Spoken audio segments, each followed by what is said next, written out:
Bonsoir très chers téléspectateurs, bonsoir. Nous sommes très heureux de venir partout où vous nous suivez pour votre nouveau numéro du magazine Data Market.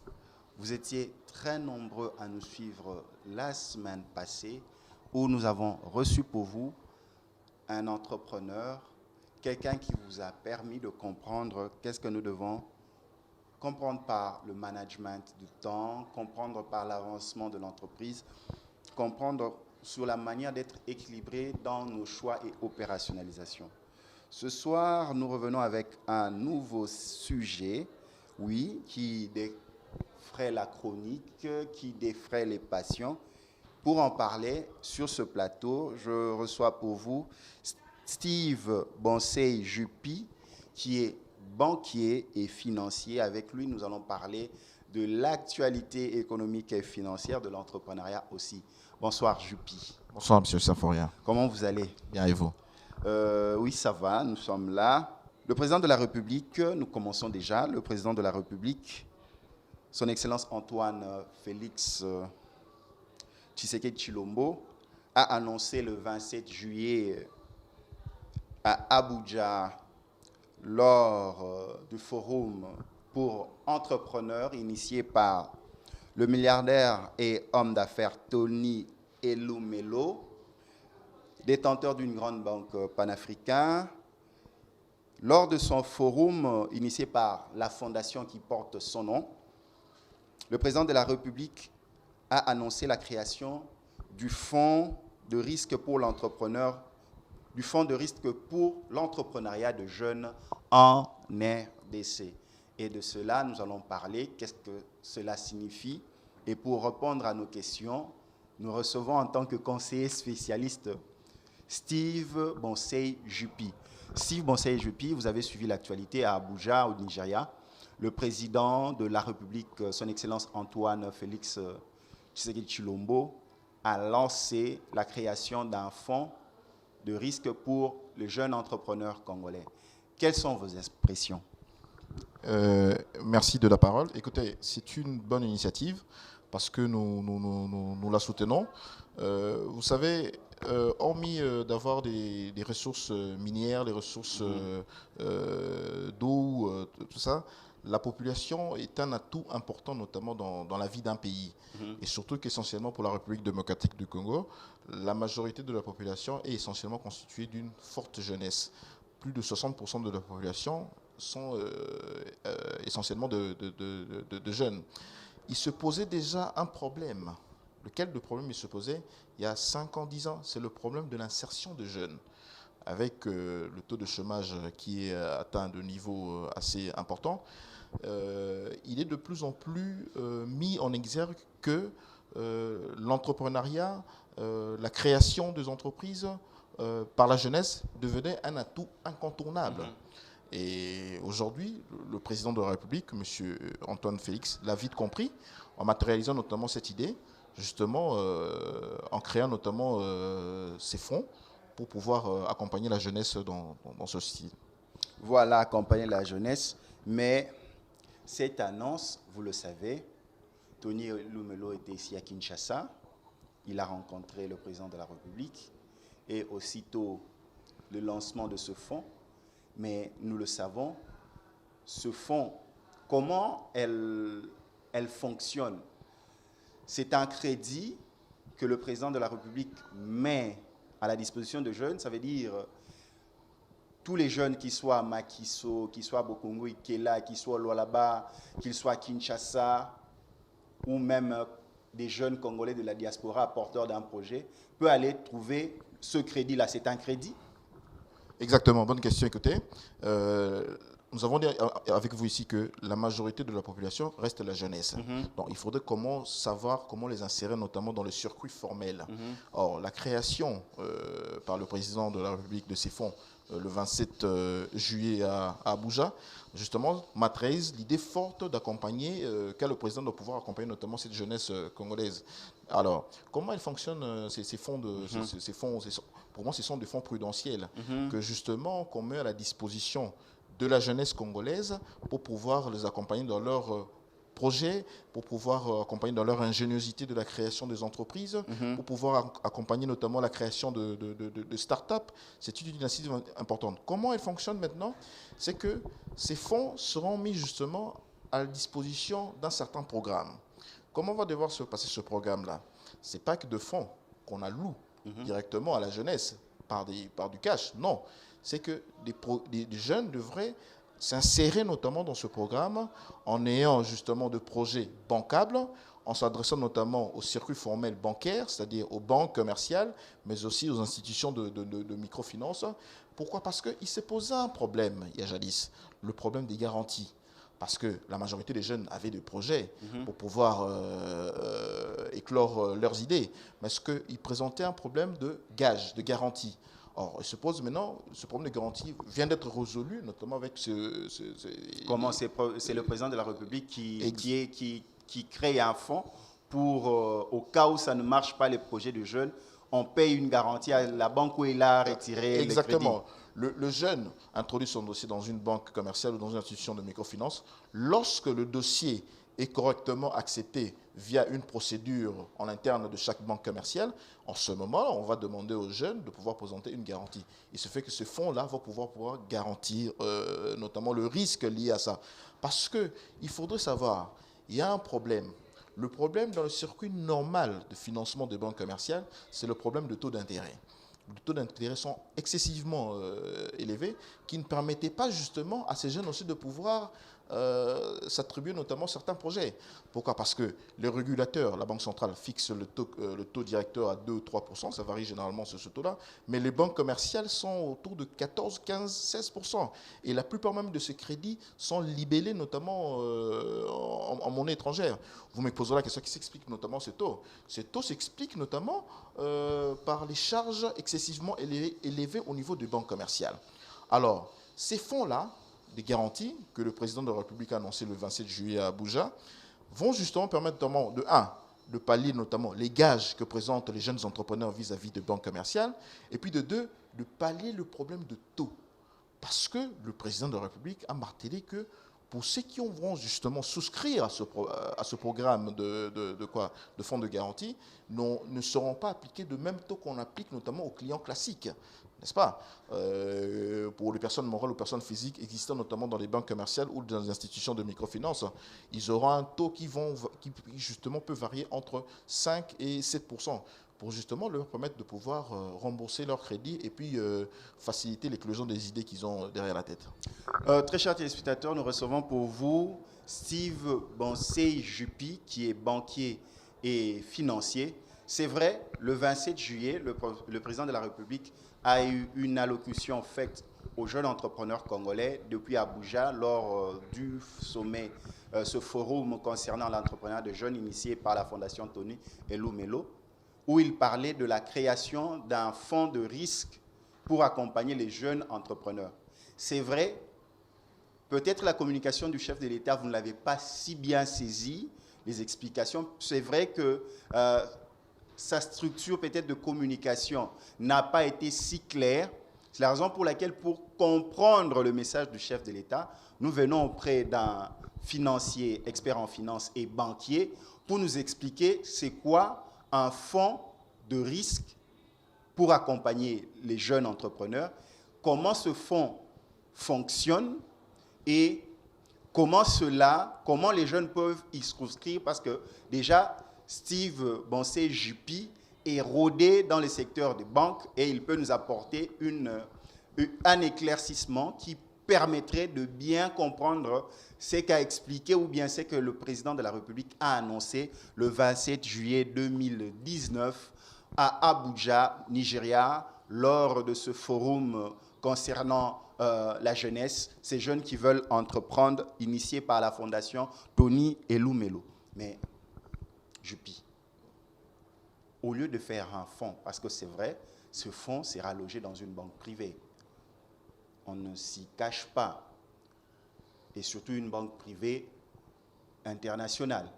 Mais pourquoi pas initier carrément avec plus de 10 millions ou 100 millions de dollars, créer carrément en RDC une banque d'investissement comme ça existe partout, à la place de faire seulement un fonds de risque pour financer les entrepreneurs. Ceux qui disent ça, est-ce qu'ils n'ont pas raison? La création d'une banque d'investissement, par exemple. Exactement, ils ont raison de la création d'une banque d'investissement, mais ici, il faudrait faire ce distinguo. Le distinguo, c'est lequel? Ce sont des fonds qui, justement, seront mis à la disposition de la jeunesse congolaise. Pour ceux qui ont des idées, pour ceux qui ont des idées à mettre en valeur, ces fonds, justement, vont permettre de pouvoir gager notamment leurs idées au niveau des banques commerciales, mais aussi des institutions de microfinance. Ça, c'est le premier volet de la chose. Il faudrait le comprendre dans ce sens-là. Ce ne sont pas de fonds qu'on met à la disposition de jeunes directement qui vont devoir toucher pour pouvoir bancariser leur projet. Mais le but de ces fonds, c'est justement de pouvoir sécuriser leur projet et de le faire accepter au niveau des banques commerciales. Ça, c'est le premier but. Le second but, c'est la question de taux d'intérêt. Parce que nous le savons ici en République démocratique du Congo, je le dis parce que je suis dans le secteur, l'argent coûte cher.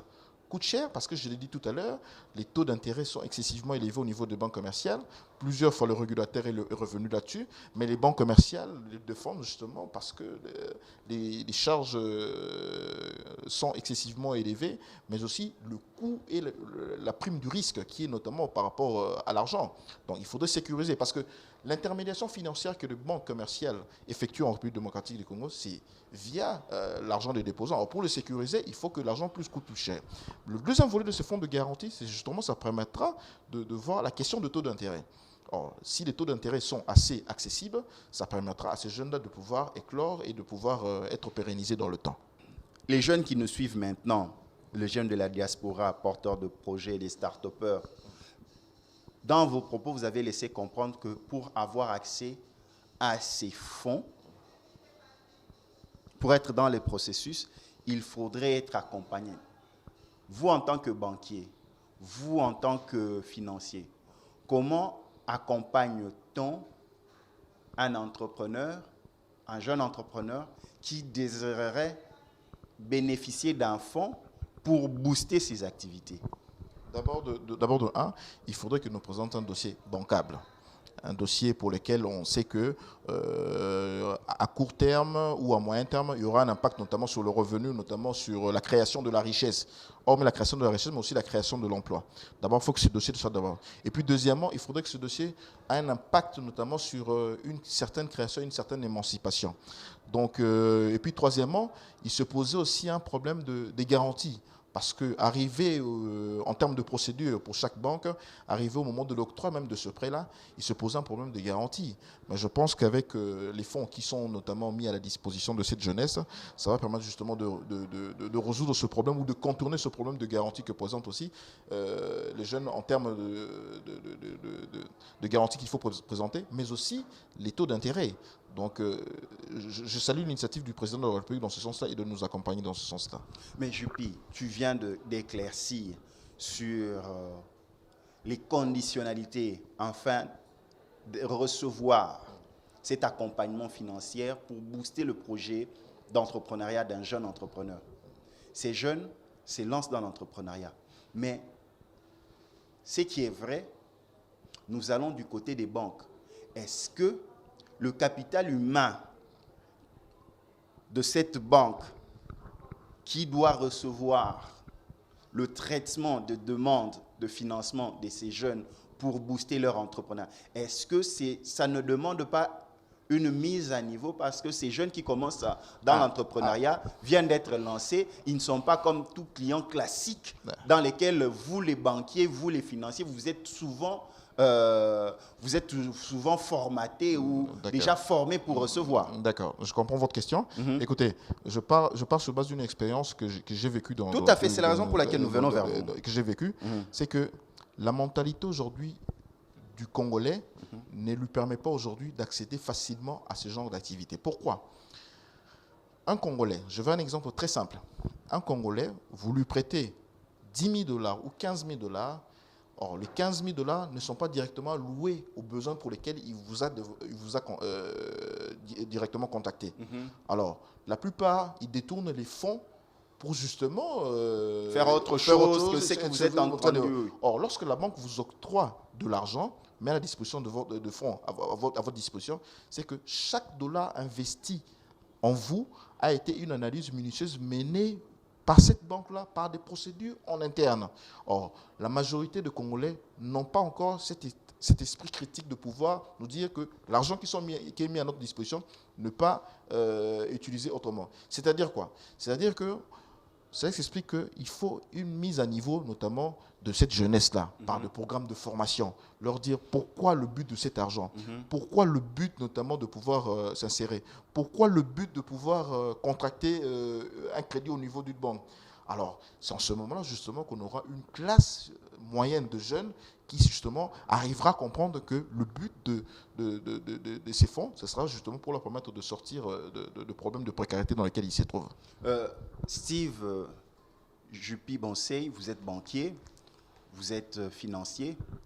Traditionnellement, le capital risque, lorsqu'on va vers les institutions de microfinance ou des banques, souvent vous demandez, s'il a un bâtiment, s'il a des meubles, s'il a, comment on appelle ça, un document de possession des terres ou de bâtiments, tout ça. Mais aujourd'hui, quand vous parlez de capital risque, qu'est-ce que nous devons comprendre quand le président de la République met un fonds? C'est ça le capital risque aujourd'hui? Non, ce n'est pas ça le capital risque. Qu'est-ce que nous devons comprendre avec les téléspectateurs? C'est quoi le capital risque? Ce n'est pas le capital risque. Le capital risque, c'est justement les fonds que dispose déjà. Il faut faire un distinguo. Tout à fait. Faut faire un distinguo. Nous sommes là pour faire comprendre les téléspectateurs. C'est-à-dire que le public qui nous suit doit comprendre que il y a une partie du public, c'est-à-dire de la jeunesse congolaise, qui ne dispose pas de fonds ou de revenus pour pouvoir assurer leurs projets ou cherchant notamment du financement pour pouvoir concrétiser leurs idées. Ça, c'est une part de la catégorie de la clientèle. Deuxième catégorie de la clientèle, c'est ceux qui en disposent déjà des fonds de risque. Ils ne viennent que vers les banques commerciales, le système bancaire classique ou les institutions de microfinance pour avoir un supplément notamment dans leurs projets d'investissement. Faire ce distinguo-là. Or, ici, nous nous basons essentiellement de cette jeunesse qui a des idées, qui veut être sortie notamment de la précarité dans laquelle ils se trouvent parce qu'ils détiennent des idées et que demain, nous évitons notamment la fuite de cerveau. Or, dans le circuit normal des banques commerciales ou des institutions de microfinance, il y a un élément qu'on appelle, qui est un élément le plus important, c'est la garantie.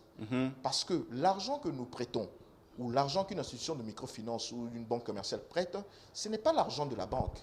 Ce n'est pas l'argent de l'institution de microfinance, c'est l'argent des déposants. Or, pour sécuriser ça, raison pour laquelle les banques commerciales exigent notamment des garanties supplémentaires, ou des taux d'intérêt élevés.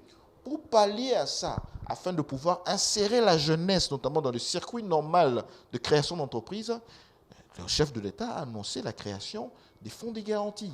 Alors, il faudrait savoir que ces fonds-là ne seront pas mis du cash directement chez ces jeunes, non, mais plutôt ce seront des fonds qui leur permettront de garantir leurs projets au niveau des banques commerciales et des institutions de microfinance. Mais pourquoi carrément le président de la République, avec ses structures, n'ont pas carrément choisi les projets des jeunes et directement financé comme ça? C'est leur argent. Si ça ne marche pas, c'est leur argent, au lieu de passer par le circuit bancaire, parce que quelque part, cette banque-là, elle ne fait pas gratuitement, elle va gagner quelque part. N'est-ce pas? Au début de l'émission, j'ai dit tout à l'heure, nous n'avons pas que les ressources minières, nous n'avons pas que les ressources matérielles ou financières. Nous avons la population, qui est une ressource importante. Je pense que le président de la République a déjà anticipé. Il a vu loin. Pourquoi? Parce que la majorité de la population congolaise est à 60% constituée d'une forte jeunesse qui, dans 5 ans, 10 ans, 15 ans, il faudrait déjà prévoir. Parce qu'on dit gouverner, c'est prévoir, mais gouverner, c'est aussi anticiper. Je pense qu'il a déjà anticipé pour la création notamment de la richesse, pour la création des emplois, pour la création des idées. Aujourd'hui, bon nombre de jeunes qui terminent des études font malheureusement, ça s'adresse uniquement au secteur privé pour pouvoir trouver un emploi. Or, dans des pays sérieux, dans des pays organisés, ils créent directement d'entreprises. Or, il en revient maintenant que l'État, notamment, doit accompagner cela. Aujourd'hui, l'État congolais va arriver justement à accompagner ces jeunes qui sortent notamment des universités, mais aussi des jeunes qui ont déjà des idées, qui va nous permettre ou d'empêcher peut-être de voir demain ou après-demain d'avoir de fuites de capitaux, aller dans d'autres pays et que ces idées soient concrétisées ici même au pays. Juppy, par la confiance, parce que je pose cette question, ce n'est pas pour entrer en polémique, mais la place que le président de la République accorde aux institutions privées, telles que les banques privées, pour des fonds de garantie, ça veut dire que les structures publiques ne sont pas crédibles? Question pertinente. Question pertinente. Ce n'est pas parce que je suis dans le secteur privé que je dois prendre, mais le minimum de sérieux, on le retrouve encore dans le secteur privé, où nous retrouvons des techniciens de banques, mais aussi des entreprises de télécommunications, où il y a encore du sérieux dans ce sens-là, où le suivi est encore bien adapté. Je précise même que certaines institutions internationales préfèrent plus travailler avec le secteur privé qu'avec le secteur public, à cause notamment de problèmes, je ne vais pas le cacher, à cause de problèmes peut-être de corruption, à cause de problèmes peut-être de l'homme même en soi, notamment aux postes liés à ces charges. C'est ça le grand problème. Parce que je vais directement au vif du sujet, que ce soit l'entrepreneuriat, une activité où c'est le jeune lui-même qui initie son emploi, il crée de l'emploi, que ce soit l'emploi que l'on va demander dans une banque, dans une entreprise publique ou privée, tous, il y a un point commun, c'est l'emploi. Par exemple, c'est la question que je pose à cet analyste qui est sur mon plateau, Steve Boncé-Juppy. Pourquoi, par exemple, ne pas travailler avec l'ONEM, l'Office national de l'emploi, le rendre fort? Parce que, quelque part, on se pose la question, il y a une structure étatique qui existe déjà pour encadrer les jeunes par rapport à l'emploi sur le plan national. Pourquoi ne pas l'intégrer dans ce circuit-là? Ça, c'est juste votre analyse. D'accord, je le dis ouvertement ici. J'ai toujours regretté, je le dis objectivement, j'ai toujours regretté la politisation des entreprises publiques, des entreprises publiques. J'ai toujours regretté cela. Je pense que cela doit passer par une dépolitisation des entreprises publiques, d'abord de 1. Et puis de 2, il faut une mise à niveau, une mise à jour notamment de ces entreprises publiques. Parce que, je ne vais pas le cacher, certains postes ou certaines entreprises publiques sont directement liées à des partis politiques. On ne peut pas avancer comme ça. Je suis désolé de le dire, mais c'est la vérité. Donc il faut une dépolitisation du circuit des entreprises politiques. Il faut une mise à niveau notamment de ces entreprises-là, du personnel qui s'y trouve. Vous avez évoqué le cas de l'ONEM. Or, l'ONEM normalement devait être associé notamment à ce projet notamment de fonds de garantie pour la jeunesse congolaise. Et devait être, elle, notamment l'incubateur qui nous trouve justement tout à fait. Tous les jeunes capables de pouvoir avoir de projets. Donc, je pense que c'est une interpellation. Je ne veux pas entrer dans le détail, mais c'est une interpellation qui nous pousse aujourd'hui à nous poser la question, que faisons-nous des entreprises publiques que nous possédons à ce jour? Parce que, à entendre vos propos, si l'on ne dépolitise pas, par exemple, ce fonds, aller par exemple à la jeunesse d'un certain parti politique et ne pas bénéficier à tous les jeunes sur le plan national et même ces jeunes de la diaspora. Là, nous le comprenons. Nous recevons sur ce plateau Steve Boncé-Juppy, qui est banquier et financier. Vous le savez, si peut-être vous n'étiez pas au courant, le 27 juillet 2019, à Abuja, au Nigeria, lors d'un forum sur l'entrepreneuriat, le président de la République, son Excellence Félix Antoine Tshisekedi Tshilombo, a fait le lancement d'un fonds de garantie pour accompagner l'entrepreneuriat jeune en RDC. Et pour comprendre, peut-être vous étiez chez vous à la maison, vous avez suivi dans les médias, mais vous n'avez pas compris le contour, le fonctionnement de ce fonds. C'est quoi ce fonds? Est-ce que c'est le président de la République qui va remettre le fonds entre les mains de tous les jeunes qui ont des initiatives? Tu veux vendre de charbon de braise, tu vas à la présidence, on te donne le fonds. Tu veux aller à Dubaï, tu vas, on te donne le fonds. Non. C'est la raison pour laquelle, pour comprendre c'est quoi le fonds de garantie ou fonds de risque pour accompagner l'entrepreneuriat en RDC, l'entrepreneuriat jeune, nous sommes venus auprès d'un expert en la matière qui est rodé dans les questions financières et bancaires en RDC, Steve Bonsey-Juppy. Steve, nous continuons. Vous avez dit dans votre introduction, la RDC n'a pas seulement les minéraux, ainsi de suite, mais la jeunesse constitue ce capital humain. Oui, mais ne trouvez-vous pas qu'on met la charrue avant le bœuf? Je m'explique. Avec quel pouvoir d'achat que la population aura pour aller consommer les produits ou services de ces jeunes entrepreneurs? Parce que nous voyons la crise qui bat son plein. Est-ce que vous ne trouvez pas que d'abord, l'État congolais, par le président de la République, devait rendre apte la population congolaise? Parce que quand nous comptons plus de 80 millions de Congolais, ça fait déjà une manne potentielle de chiffre d'affaires en consommation de biens et services. Mais s'ils n'ont pas d'argent pour débourser aux services et aux jeunes qui font, vous ne trouvez pas qu'on n'a rien solutionné?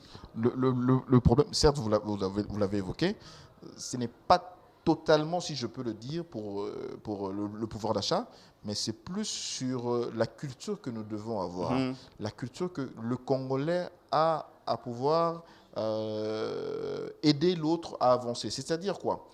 Je n'ai jamais compris ce phénomène qu'un Congolais, n'est-ce pas, puisse consommer ailleurs que de consommer lui-même Congolais ici. Parce qu'à un moment, je pense que par le ministère de PME, il y avait une campagne notamment de sensibilisation pour pouvoir inciter ou pousser... Consommons congolais. Oui, exactement, cette campagne-là, j'avais salué cette campagne-là. Avec Germain Kabinga. J'avais salué cette initiative-là, mais qui malheureusement n'a pas eu l'écho ou l'effet attendu. Parce qu'il faudrait inciter les Congolais à pouvoir consommer. Tout commence par là. Lorsque nous incitons justement le Congolais à pouvoir consommer congolais, je pense que le pouvoir d'achat va suivre. L'offre crée sa propre demande, nous le savons. Donc mais pas nécessairement en RDC. Ça ne pose pas problème. La création de cette richesse-là sera analysée notamment par des structures spécialisées, comme on l'a dit, les banques commerciales, mais aussi des institutions de microfinance. Donc lorsqu'on vous octroie un crédit, ou lorsqu'on met à disposition pour vous des fonds nécessaires pour pouvoir financer votre projet, c'est que la structure a compris que derrière votre idée se trouve une certaine création de la richesse et il y aura un pouvoir d'achat qui saura justement consommer Mais c'est qu'il en revient maintenant aux jeunes Congolais de présenter des projets bancables capables d'assouvir notamment les procédures au niveau des banques commerciales. Est-ce que le secteur bancaire, par exemple, nous prenons Tonio Lemole parce qu'on peut le citer, est-ce que les structures privées n'emballent pas le chef de l'État? Parce que la procédure nationale publique devrait gérer, devrait conduire la vision du secteur privé. Est-ce que vous ne voyez pas que c'est le secteur privé avec tous ces regroupements d'entrepreneurs, que je ne vais pas citer le nom pour faire la publicité, vous avez le patronat à gauche, vous comprenez, les secteurs privés qui veulent embarquer le chef de l'État à favoriser l'éclosion du secteur privé. Vous ne trouvez pas cela? Nous l'avons dit tout à l'heure, M. Saforia, ici, que le secteur privé aujourd'hui en RDC offre le minimum de sérieux qu'il peut avoir, notamment au niveau de... Vous le croyez vraiment? Je le crois sincèrement. Avec les Indo-Pakistanais qui pilulent avec les produits? Je le crois sincèrement. Le secteur privé, je prends du moins, dans certains secteurs au moins, je nuance mes propos, dans certains secteurs, notamment au niveau des banques commerciales, du secteur financier, mais aussi au niveau des télécommunications. Il y a un minimum de sérieux qui se passe là. Aujourd'hui, cela se traduit notamment par la création de ce fonds de garantie. Ces fonds, justement, seront logés je crois bien, dans une banque de la place, pour ne pas la citer. Une banque privée. Une banque privée de la place. Parce que le président n'en a pas caché. Voilà, donc on ne peut pas citer pour faire la publicité. Dans une banque privée de la place, qui justement prouve... Qui n'est même pas congolaise. Mais du moins, elle a engagé beaucoup de Congolais. Elle a donné de l'emploi à beaucoup de Congolais et qui permettra justement demain, après-demain, que beaucoup de Congolais créent leurs projets, créent leurs entreprises. Mais ce n'est pas de l'amalgame. Vous dites consommons congolais, mais il y a une banque privée qui prend les fonds dont les revenus vont dans leur pays et pas le nôtre. Pourquoi pas créer à partir de créer du nouveau, un secteur financier congolais fort, au lieu parce que ce milliardaire nigérian a commencé avec l'appui du gouvernement nigérian. Alors nous, à quand aurions-nous des milliardaires congolais si, par exemple, nous devons loger nos fonds dans des banques étrangères? Pour citer l'exemple de ce monsieur, M. Tony Elumelu, il a déjà une certaine expérience dans le domaine. L'expérience est étendue notamment par le financement notamment de certains projets des jeunes au niveau de l'Afrique de l'Ouest. Mais nous aussi, on a des Albert Yuma, on a eu des Dokolo, on a eu des Mbemba Saolona. Je n'entre pas dans le débat de nom. C'est aussi un nom. Je n'entre pas dans le débat de nom, mais je trouve que le projet, pour lui, est salutaire. Pourquoi? Parce qu'il a une certaine expérience déjà dans le domaine. Et il veut justement, je pense, dans sa logique, partager cette expérience aussi avec les jeunes de la République démocratique du Congo. Et surtout que les deux idées concordent avec celui du chef du chef de l'État, de pouvoir accompagner cette jeunesse. Parce que le chef de l'État, je l'ai dit tantôt, il a anticipé, il a vu loin, il a vu que la jeunesse était une force de demain. Alors, il faudrait l'accompagner notamment dans l'éclosion de ses idées, dans la création de la richesse et puis dans la création des entreprises. On dirait que le patronat congolais n'existe pas. Est-ce que tu peux nous affirmer ou bien tu peux nous prouver le contraire?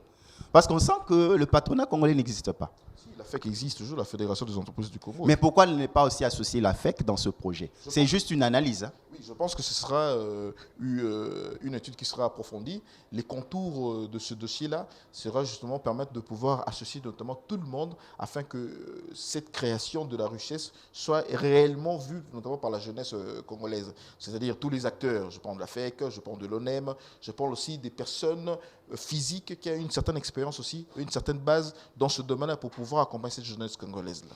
Voici une question d'un téléspectateur. Le gouvernement peut disposer de 10 millions pour lancer une banque d'investissement des capitaux risques, mais pourquoi utiliser une banque privée de surcroît commerciale pour la circonstance? Qu'est-ce que tu peux répondre aux téléspectateurs qui nous envoient ce message? La réponse est très simple.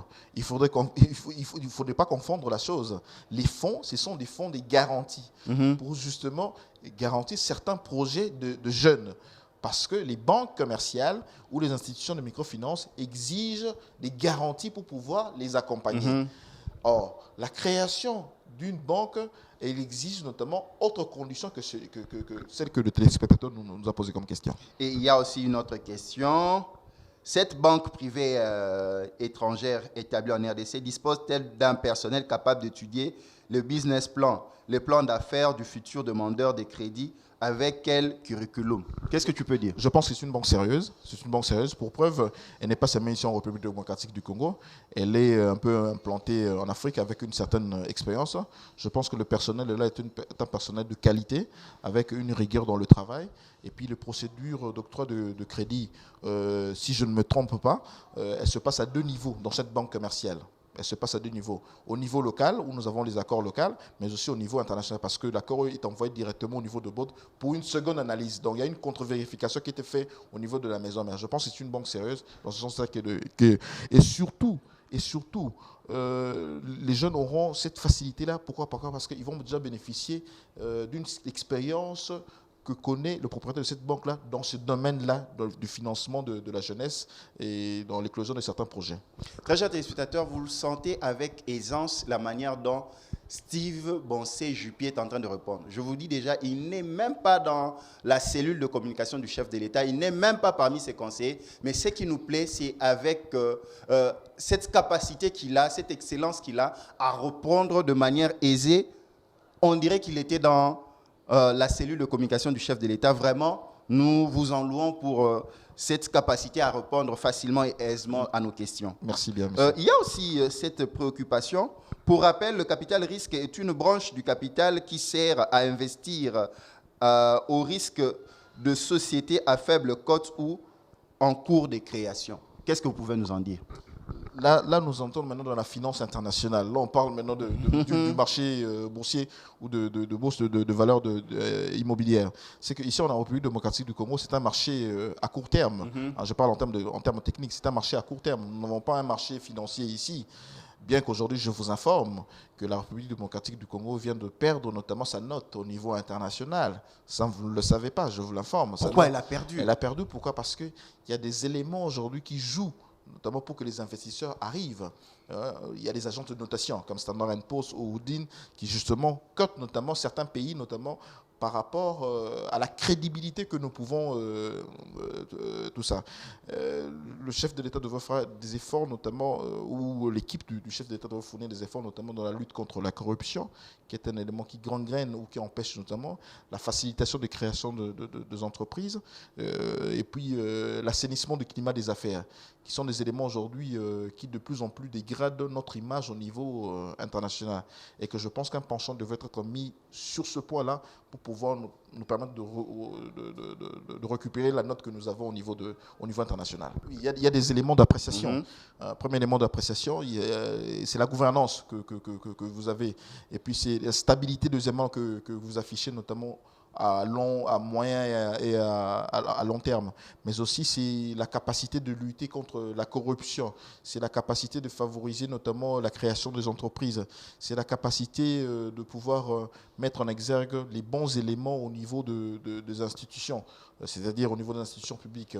Mais aussi, c'est la capacité aujourd'hui d'avoir une sérénité au niveau du monde des affaires. Ce sont tous les éléments qui entrent en jeu lorsqu'ils sont dégradés. Et puis, c'est aussi la capacité aussi de traiter avec des institutions financières internationales qui font en sorte aujourd'hui que nous avons un cocktail que si un des éléments n'est pas respecté, c'est en ce moment qu'on dégrade la note que nous avons au niveau international. Et généralement, M. Saint-Foréa, la plupart des investisseurs consultent ces agences de notation pour pouvoir venir investir au pays. Parce que je l'ai dit en finance, que les capitaux stagnent au-dessus du pays et ne cherchent où aller. Au moment où un investisseur voudrait aller, par exemple, en République démocratique du Congo, consulte certains paramètres, entre autres notamment ces agences de notation pour pouvoir venir au pays. Mais pour ceux qui pensent, par exemple, que ces fonds de garantie est une manne pour certaines banques, parce que de plus en plus les projets de jeunes ne marchent pas, carrément, vous avez votre argent. Qu'est-ce que tu en penses? Non. Ces fonds de garantie ne sont pas pour les banques. Il faudrait faire cette nuance-là. C'est les questions. Oui, les gens doivent comprendre. Ces fonds de garantie ne sont pas à disposition de banques. Les fonds de garantie, c'est justement pour les jeunes Congolais. Pour les jeunes Congolais qui ont des projets d'ambition, qui ont des projets de création d'entreprise, lorsqu'ils vont le présenter au niveau des banques commerciales ou des institutions de microfinance, ils doivent présenter justement des garanties. Or, ces fonds-là vont permettre justement de les accompagner pour pouvoir créer des entreprises et puis créer de la richesse. Et puis, entre autres aussi, ça permettra justement de réguler ce problème de taux d'intérêt qui est excessivement élevé. Pourquoi je l'ai dit tout à l'heure? Parce que les crédits coûtent cher en République démocratique du Congo. Pour un crédit qu'on vous a octroyé de 10 000 $, il y a 14% qu'on vous accorde sur ce crédit-là. C'est énormément élevé. Or, ces fonds de garantie vont, je pense, diviser par deux, notamment les taux d'intérêt liés notamment à ces crédits-là. Tu as parlé des cultures. Nous avons vu certaines banques de crédit, donc vous avez les agences, les instituts de microfinance, ainsi de suite. Les banques vous donnent des crédits jusqu'à 7 mois depuis que vous cherchez votre créancier. On vous dit qu'il a déménagé. Il a changé d'agence. Quelle est la culture que tu peux inculquer à ces jeunes qui nous suivent pour leur dire comment on doit gérer l'argent, comment on doit considérer l'argent qu'on vous donne pour investir dans un projet? Qu'est-ce que vous pouvez dire aux téléspectateurs? Parce que oui, nous avons parlé de la présidence, nous avons parlé du président, nous avons parlé du fonds, mais à ces téléspectateurs qui sont peut-être ces potentiels jeunes qui recevront ces fonds, quel est le comportement qu'ils doivent avoir vis-à-vis de l'argent qui va dans un projet? Belle question, écoutez. Belle question. Écoutez, premièrement, je vais répondre comme ça, le petit point. Le premier point, c'est que la Banque centrale avait mis à disposition du système bancaire congolais ou de tout ça, ce qu'on appelle l'instruction numéro 5, la création d'une centrale de risque. Cette centrale de risque avait pour rôle, ou a pour rôle justement, de pouvoir partager l'information au niveau de toutes les banques commerciales. Pourquoi? Parce qu'après la crise financière de 2008, plutôt de 2010, nous avons vu comment est-ce que le système bancaire était très fragile. Pourquoi? Parce que la majorité des banques commerciales ou des institutions financières ne se partageaient pas l'information. Or, l'information doit être partagée au risque d'avoir de problèmes demain. Donc, la majorité des banques commerciales ici ne se partagent pas l'information, notamment sur leurs différents créanciers. C'est ça le grand problème que nous avons.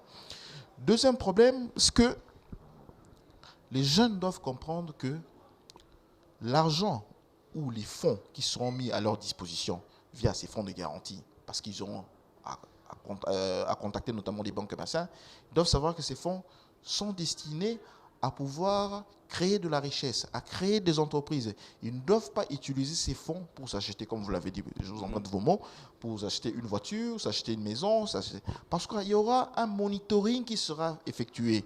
Monitoring, ça veut dire quoi? Ça veut dire qu'il y aura un suivi approprié vis-à-vis de ces jeunes-là.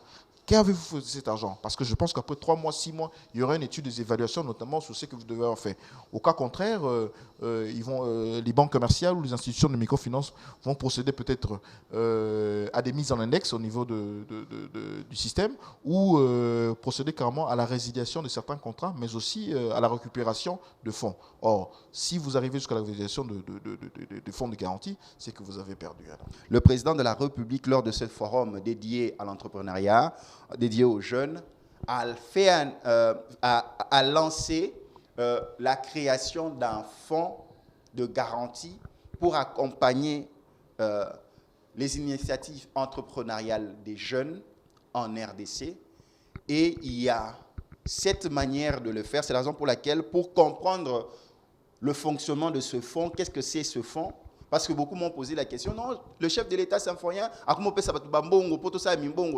beaucoup, j'ai reçu des appels, le chef de l'État va donner de fonds, c'est où il faut aller à la présidence? Non, on est en train d'expliquer c'est quoi le fonds de garantie. Pour vous éclairer sur le fonctionnement, sur les tenants, les aboutissants de ce fonds. Et pour en parler, nous recevons ici Steve Bonsey Juppy, qui est banquier et entrepreneur financier aussi. Mettons ma question. Les téléspectateurs me posent la question, d'où vient ce fonds? D'où vient ce fonds? Et puis, quelle est cette base qui permet au président de la République sans gouvernement de se créer un fonds? Écoutez, bonne question. Vous savez, avec l'alternance pacifique qui se passait au niveau du pays, cela a permis justement de rassurer beaucoup d'investisseurs. Hormis de rassurer beaucoup d'investisseurs, mais a permis aussi de rassurer notamment nos partenaires traditionnels. Vous savez, je vous avais dit la fois dernière que nous n'étions plus en programme avec certaines institutions de Bretton Woods, entre autres le Fonds monétaire international ou la Banque mondiale, c'est depuis 2012. Hein. Donc nous sommes avec les pourparlers et l'alternance pacifique qui est au-dessus. Aujourd'hui, nous sommes en retour sur la scène internationale financière et beaucoup nous ont approchés. Mais il y a des conditionnalités par rapport à ça.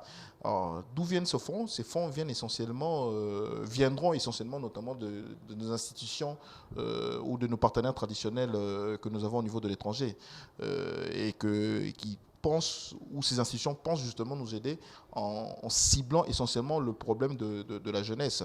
Pourquoi? Parce que, il faut le dire, que beaucoup de pays européens aujourd'hui ou d'Amérique sont en train de subir notamment le problème migratoire. Or, pour éviter cela, il faudrait contenir tous ces jeunes dans leurs pays respectifs. Or, pour le faire, il faut passer notamment par le financement de leurs projets et la création de leurs richesses dans leur propre pays. Steve, quelles sont les conditionnalités pour que l'octroi de ce fonds soit crédible? Quelles sont les conditionnalités? Les conditionnalités pour que l'octroi de ce fonds soit crédible, qu'on sente qu'il y a une certaine crédibilité dans la manière d'accorder d'accompagner les jeunes en termes de crédit pour lancer leur activité. Ah d'accord. Donc, je l'avais dit tout à l'heure, j'avais dit tantôt qu'il faudrait que ceux qui seront à charge notamment de ce dossier participent notamment d'abord à la formation notamment de ces jeunes, qu'ils le fassent comprendre que les fonds qui sont mis à leur disposition, c'est juste pour permettre d'éclore leurs idées, d'avoir deuxièmement la création de la richesse et la création de entreprises. Qu'est-ce que nous devons retenir de votre passage dans ce nouveau numéro de Data Market? Qu'est-ce que l'on doit retenir sur ce fonds de garantie qui a été initié par le chef de l'État? D'accord, merci. Donc, je remercie d'abord la pertinence du sujet que vous avez apporté aujourd'hui. Je tiens à préciser que les fonds qui seront mis à la disposition du public congolais, en l'occurrence plus la jeunesse congolaise, ce sont des fonds qui permettront de garantir leurs projets au niveau des institutions financières, que ce soit des banques commerciales, mais aussi des institutions de microfinance, qui justement permettra de créer de la richesse et de créer des emplois à moyen et à long terme. Voilà le but de cette. Merci Juppy Bonsey pour avoir participé à cette émission. Merci. Je vous remercie. Très chers téléspectateurs, nous avons reçu pour vous ce soir Juppy Bonsey Steve, qui est banquier et expert en finance. Avec lui, nous avons parlé de ce fonds créé par le chef de l'État, ce fonds de garantie pour accompagner l'entrepreneuriat jeune en RDC. Ce que nous devons comprendre, Juppy a été reçu ici en tant que expert. Il n'est pas dans la cellule de communication du chef de l'État, il n'était pas lorsque le chef de l'État avait annoncé, mais lui en tant qu'expert, il comprend le contour de ce fonds. C'est la raison pour laquelle nous avons voulu entrer en contact avec lui pour nous expliquer le fonctionnement de ce fonds, la création de ce fonds. Tous ensemble, nous devons avoir cette éducation financière pour gérer les fonds qui sont destinés au lancement d'un projet, car ce fonds n'est pas pour acheter une maison ou acheter une voiture. C'est pour créer des richesses et que demain, que nous puissions aussi avoir des milliardaires comme Tenueli Melo et que nos milliardaires aussi congolais deviennent aussi les amis des chefs de l'État d'autres pays. Comme Tenueli Melo, on peut le citer. Merci de nous avoir suivis. Vous avez raté ce magazine ce lundi à 22h juste sur Kin 24. Rattrapez-vous le mardi à 11h juste. Quant à moi, je vous dis à la prochaine. Que Dieu vous bénisse.